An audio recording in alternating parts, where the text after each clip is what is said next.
Burnout is something that happens to us all. I reckon that it's at least happened to you once. It's basically an inevitability for all of us, but you don't have to dread it. Just think about it as a way of our mind and our body telling us that something isn't working. Instead of it being this looming threat, just think of it as your own internal signal that something needs to change. Hey, what's up? It's Nicholas, and if you're new here, welcome to the channel. In this channel, you'll find a lot of cinematic looking stuff, talking about life and how to improve it, and just conversations like this. I hope this video finds you well. Let's start for the inspiration of this video. I recently burnt out. I've had it happen many times before, but each time I've done my best to take lessons and get better at dealing with it. Here are some of the things that I've learned. It's about changing your mindset first. Instead of seeing burnout as a threat, see it as a friendly signal from yourself. When we say burnout, we often think of what it looks like, how it feels. It feels awful because you're not feeling motivated to do anything, you don't have any fresh ideas, like you don't have the power or the energy to basically function. That is part of burnout, but the other side that's often neglected is that burnout is a signal. It's literally your internal systems telling you, hey, take a look at this, slow down, change the things that you're doing because what we're doing right now is not working. What we're doing right now is not sustainable. We're in a culture of the Sigma grind set, okay? Like, we're all expected to operate at a high level, wake up at 5 a.m, go to the gym, work for 12 hours every day, and just be a productivity goblin, and always be on and always be high performing. But the truth of it is we also need rest. So when you neglect the sides of you that need to rest, that need to recover, that need to just chill out, you tend to burn out. Which is why, like I said, burnout is not a threat, it's a signal. Because it's telling you that it can't keep doing this forever. Something's not working and something needs to change. And that's a good thing, because instead of this burnout just being a rut, it turns into a checkpoint. And that's an opportunity you should take. Recognizing signs is another important thing. Your signs will not be the same as mine, even though we may have some overlap. I start taking a lot more time to do the things that I normally would do a lot quicker. My sleep cycle is way off. I sleep for longer than I actually need to. My energy is also even more thrown off. You feel kind of empty and unfulfilled, and the things that you normally do to feel awesome are not making you feel awesome at this moment.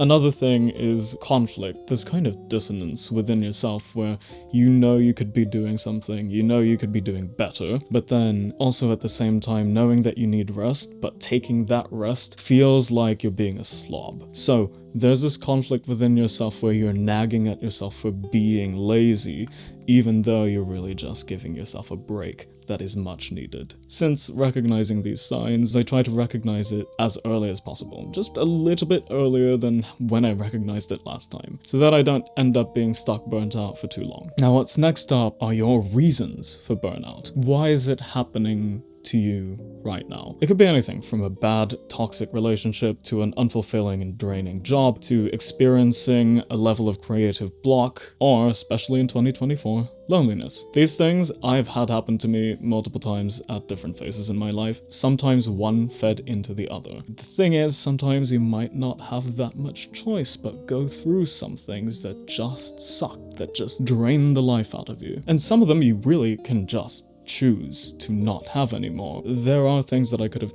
chosen to do to reduce the amount of factors that burn me out. Point is, recognize these reasons. That way, at least you know, and you can work to getting yourself out of those situations. If you can't do it now, then at least you can start working on an escape plan. If it's anything less extreme, those things are a lot easier to figure out, which takes us to the next thing, which is experimenting and noting down methods that could work to get you out. Ask yourself what works for your recovery. There will be some things that make you feel better even in a rut like this. What are those things for you? We can divide what works into two categories. The things that are productive in work and the things that are not productive in work. Both are actually good here. We're not supposed to be dead set on just productivity. Do the easy thing first. And I know that that is counterintuitive to what a lot of productivity people tell you to do. They're always telling you to eat the frog and do the hard thing first. But I think something that this advice misses is the lack of consideration for the fact that maybe you don't even have the capacity capacity to do the hard thing. That's essentially what burnout is, which is why we're working ourselves up to it. Maybe change the order of the things that you're trying to accomplish. Here's a collection of just simple little things for me that have worked. Number one is sunlight. If you know me, you know that I'm not the biggest fan of the sun. It hurts my eyes, it hurts my skin, etc. and so forth. But when I neglect it for too long, what I did realize was a lack of sun exposure and a lack of seeing the sun affected my mood heavily, and there's a lot of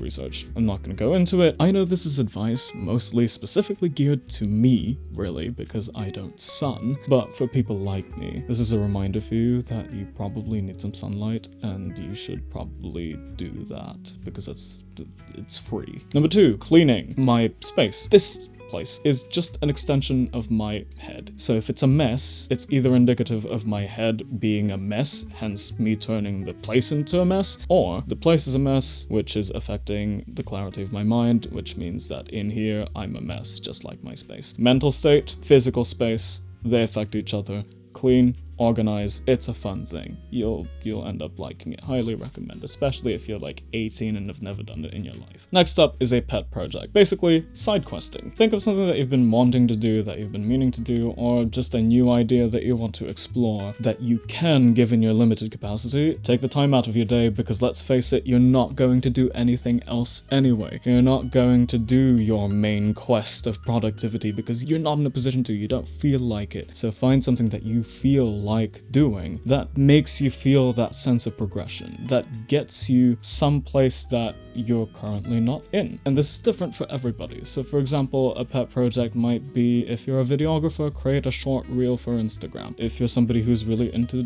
decorating their space and interior design like me, maybe find something that you can work on to enhance your space. Or if you paint, you draw, you sculpt, or you're a cosplayer or something, think of something that you want to make that you can make in a few hours or a few days. Maybe you're not big into the content space. Maybe you're big into cooking. Do that. There are a bunch of things that you can do that you can set as your pet project depending on what you do. Possibilities are endless because the human potential is endless, so something that you can pour yourself into that is low stakes, doable for you, that's engaging for you, because right now you don't really have any motivation to do anything else. So whatever that pet project is for you, think about it, pick one, go for it. And for me, an example of a pet project is literally this video. I wanted to talk about burnout to get myself out of my burnout. I thought, what better topic to talk about than the thing that's been causing me to not post videos? I'm living my own example, and I'm showing my teachings directly to you through this video itself.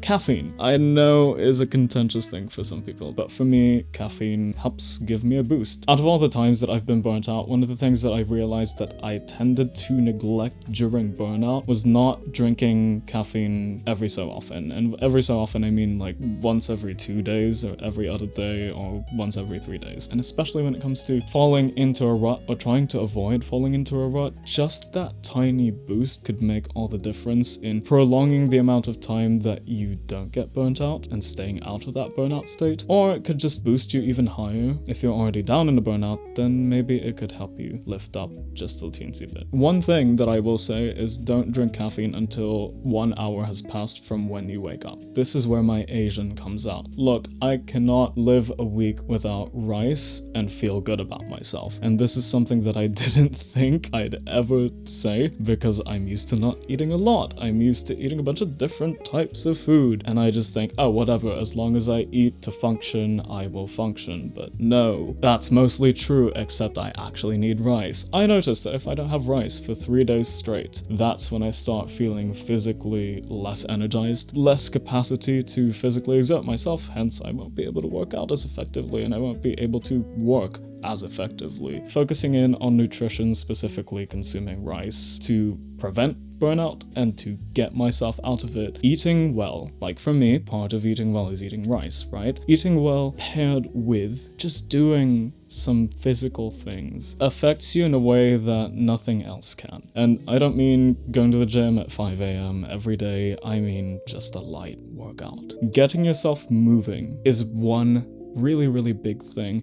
And to add to this, I highly recommend just taking a walk pick a time out of your day to walk for 20 or 30 minutes. What I did for myself was create a routine that was so stupid and basic and easy that I could do it mindlessly, and if I didn't, I would either be like, you're a bit silly for not doing that because I've made it stupid easy for you, or if I think of it, I don't get that mental block of I'll do it later because it's difficult right now. I made it so easy that if I think of doing it, I just do it. And I'm personally just keeping it light. Doing those things, doing those basic workouts here at home tells me, oh hey, look, we're still capable of doing these things, we're still capable of being healthy, we're still capable of being strong. These things will refresh you on a physical level. A lot of what I've talked about refresh you on a mental level, on a creative level, on an emotional level, but actually doing something physical is something that you can't substitute for anything else, because it's literally you taking care of your body, using your body, you maintaining your body. And lastly, nostalgia and watching quality. Feed your soul is essentially the idea here. So nostalgia, get back to the things that make you feel alive. And there's something special about the feeling of nostalgia that makes you think of better times, let's say. Times that made you feel happy and alive and again, engaged. Feed your soul with the things that make you feel alive. A lot of us might be hesitant to embrace these things, but that's the thing, is that sometimes the silliest things are the things that feed our soul. One of the things that I do that a lot of people in the productivity sphere would disapprove of is gaming. And if you know me, I love Deus Ex, I love the Horizon franchise, I love the Hitman franchise, Metal Gear Solid and Dishonored and all that. But those are the games that are considered cool. I play some childish ass games and I have the best time, and they charge me up because they make me feel like a little kid inside. Biggest one, obviously, Minecraft. Another game that my little kid cousins hooked me onto is Bloons 2D6. Silly tower defense game with a bunch of monkeys and balloons fighting each other. It's insane how much I actually enjoy this game, but the point is, these are things that I just find fun. It doesn't have to be anything deeper than that. Even though I'm not doing something productive, I am doing something I love, and that also goes into something else, which is watching stuff. You can watch YouTubers that just make you laugh. Now, if it happens to have an intersect where you have YouTubers that you like, that you also learn from, that you're entertained by thoroughly, that you also get some value out of, that's perfect. I have movies and TV shows that are like that. It might not be what people consider to be your type, but if you like it, you like it. If it makes you feel something, it makes you feel something. At this time, you need something to make you feel engaged, to make you feel. Period. Depending on the kind of person you are, this might also include spending time with family or spending time with friends. It doesn't have to be anything deep, it could be just a silly goose time, and that might be just what you need. A big thing that I discovered was how much I enjoyed playing with my cousins, like my kid cousins that are mostly singular digit ages. I don't think that I would enjoy it very much, but I tended to spend a lot of time with them when I felt like I needed to recover. I spent a lot of time with them when I felt like I needed a break, because I just liked being around them. And also, shoutouts to Cody and Neo, because they are the ones that got me into playing Bloons. I can't believe I'm putting this in a YouTube video. Anyway, now that you know what works for you in terms of pure recovery, write those down and implement them. And then, once you're done with feeling all good and mushy and soulful inside, move on to the next thing, which helps you pick up after you've done everything else. After you've done all the things that take care of your mind, of your body, of your creativity, and of your soul. Watch quality things. Watch movies that actually engage you here, engage you here. Watch videos that do the same thing. When you engage with content online, set that standard so that the things that you watch inspire you and motivate you and drive you and educate you to making your way back up in life again and getting out of that rut from your burnout. Again, burnout is a time to take care of yourself and a signal from you telling you that something's not working. Now is the time to assess what works, what doesn't. And the things that I told you today aren't all things that you have to do at once at every single burnout. Maybe just a couple of them will do the trick. Feed yourself the things you need. Remove the things that you don't. Take a break, take a breather, and recover. Find that strength strength to work on those little things, to feel empowered, to feel encouraged, so that you can climb your way back, so that you can build yourself back up into the person that you know that you are, and take the lessons that you learn from that burnout to avoid the same experience from repeating itself.